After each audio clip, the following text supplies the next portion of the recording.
प्रिय बच्चों, पुनः मैं चर्चा करना चाहूँगा इस प्रैक्टिकल के सबसे महत्वपूर्ण पॉइंट पे। आपने ये टेबल एक बनाई है। यहाँ पे लिखा है क्रम संख्या 1 2 3 मोहर लवण विलयन का जो आयतन है, पीपेट में आप 20 ml लेते हैं। पीपेट से जो सक करते हैं आप मोहर लवण, कोनिकल फ्लास्क में आपने भरा होता है, वहाँ से पीपेट में आप लेते हैं। बहुत सारे बच्चों ने हमारे साथ किया है ये प्रयोग, तो उनको याद आ रहा होगा। और ब्यूरेट का प्रारंभिक पाठ्यांक, यानी ब्यूरेट में आप KMnO4 भरते हैं तो शुरू में वो 000 पाठ्यांक होता है, और यहाँ पे ब्यूरेट का अंतिम पाठ्यांक यानी ब्यूरेट का वह टोटल आयतन जिसको मोर लवण जो आपने राउंड बोतल फ्लास्क में लिया है उस पर मिलाते हैं तो उसका कलर परिवर्तित होना शुरू हो जाता है, पिंक कलर आना शुरू हो जाता है, तो आप हटा देते हैं। यानी जो रीडिंग मिली हमें 18 और 17 18 की, तो बाद में कॉन्कोडेंट रीडिंग जो हमारी मिली वो हम उसको 18 ml मान लेंगे। तो यानी ये हमारा वो आयतन हो गया KMnO4 का जो मोर सॉल्ट में मिलाने पर उसके कलर को परिवर्तित कर देता है।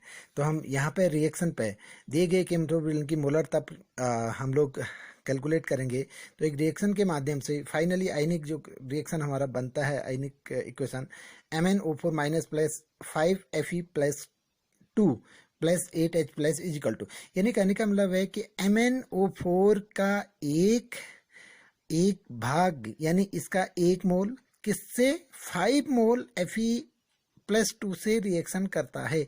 यानी ये हमारी फाइनल है रिएक्शन, यानी 1 मोल KMnO4 की आवश्यकता होती है 5 मोल मोर सॉल्ट के साथ रिएक्शन करने के लिए। दूसरे रूप में हम ये भी कह सकते हैं कि 1 मोल KMnO4 के साथ रिएक्शन करने के लिए आवश्यक चाहिए हमें 5 मोल मोर सॉल्ट के। तो तभी हम क्या कर लेंगे, इस 5 से मल्टीप्लाई कर लेंगे इसको KMnO4 को, तो हमारी रिएक्शन हो जाती है M1V1 इजिकल M1V1 KMnO4 के लिए, KMnO4 के लिए M1V1 KMnO4 का is equal to M2V2 more salt. हम 1 और 2 अगर हटा दें तो MV KMnO4 is equal to MV Mohr salt आ जाएगा। और हम लोग इस 5 को यहाँ पे अगर ले आए तो हम 5 MV KMnO4 is equal to MV Mohr salt लिख सकते हैं। तो आप M KMnO4 निकालेंगे, इसकी मोलरिटी निकालने के लिए ये क्वेश्चन हो जाएगा, ये 5 नीचे चले जाएगा और इसका V भी नीचे चले जाएगा।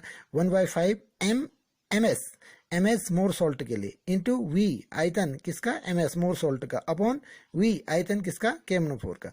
तो फिर से हम M KMnO4 is equal to 1/5 into 1/20 आप शुरू में जो आपने प्रैक्टिकल लिखा है वहाँ पे आपका उद्देश्य ही यही है ना, M/20 सॉल्यूशन है किसका, मोर सॉल्ट का आपका। तो तभी आपने यहाँ पे इसकी मोलरिटी लिखी है M/20 इंटू 20 ml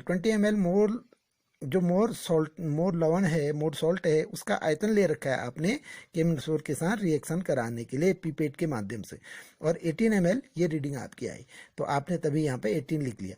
तो ये कैलकुलेशन अगर आप करेंगे तो KMnO4 की जो मोलरिटी आ जाएगी वो आ जाएगी 0.01111 आती है ये। तो आप 3 पॉइंट तक ले सकते हैं, 4 तक ले लिया हमने।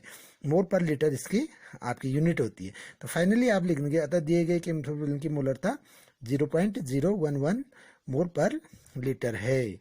और आगे आप इसकी प्रबलता भी निकाल सकते हैं। दिए गए KMnO4 की प्रबलता, इसकी जो KMnO4 का मोलिकुलर वेट है 158, उससे मल्टीप्लाई करेंगे इसकी मोलरिटी को, तो इसकी स्ट्रेंथ निकल आती है, प्रबलता निकल आती है, वो आती है 1.738 ग्राम पर मोल। ये इसकी यूनिट के साथ लिखा जाता है। फाइनली आप परिणाम में लिख देंगे दिए गए KMnO4 की मोलरता 0.0111 मोल पर लीटर और दिए गए KMnO4 की प्रबलता 0.738 ग्राम पर लीटर। तो ये इस ढंग से आप कैलकुलेट करेंगे। मैं आप लोगों से पुनः निवेदन करूंगा, किसी भी बच्चे को अगर कोई प्रॉब्लम हो तो आप कमेंट्स सेक्शन पे जाके कमेंट्स कर सकते हैं। मैं आपके जो भी क्वेरीज होंगी उसका आंसर जरूर दूंगा, और पर्सनली फ़ोन से भी आप संपर्क कर सकते हैं। इस चैनल को बनाने का सिर्फ और सिर्फ उद्देश्य वो बच्चे जिनको किसी भी प्रकार की परेशानी है इन चीज़ों को जानने में, उन तक ये सारी जानकारी पहुंचाना है, और उन बच्चों के लाभार्थ ये बनाया गया है। तो आप ज़्यादा से ज़्यादा बच्चों तक ये जानकारी पहुँचाएँ, उसके लिए इस चैनल को लाइक, सब्सक्राइब एंड शेयर भी कर सकते हैं। और अगर आप सब्सक्राइब करेंगे तो अगले वीडियो में मैं अभी तक जो 3 प्रैक्टिकल हुए हैं उनमें एग्जामिनर महोदय के द्वारा पूछे जाने वाले सभी प्रैक्टिकल के दिन क्वेश्चनों पर चर्चा करने वाला हूँ। वो क्वेश्चन उसका एक पेपर पे ही क्वेश्चन बना के मैं उसके आंसर सही ग्रुप इसी में चैनल पे ही अपलोड कर दूंगा, तो आप सब्सक्राइब कर लें और जिससे आपको नोटिफिकेशन मिल जाएगी। तो बहुत महत्वपूर्ण प्रैक्टिकल है, 10 मार्क्स का बोर्ड परीक्षा में ये प्रैक्टिकल आता है। आप सुंदर ढंग से इसको लिखें, इसका वाइवा तैयार करेंगे तो निश्चित रूप से आपको अच्छे अंक प्राप्त करने में सहायता होगी। पुनः आप सभी का बहुत बहुत धन्यवाद। मिलते हैं अगली वीडियो में। Thank you.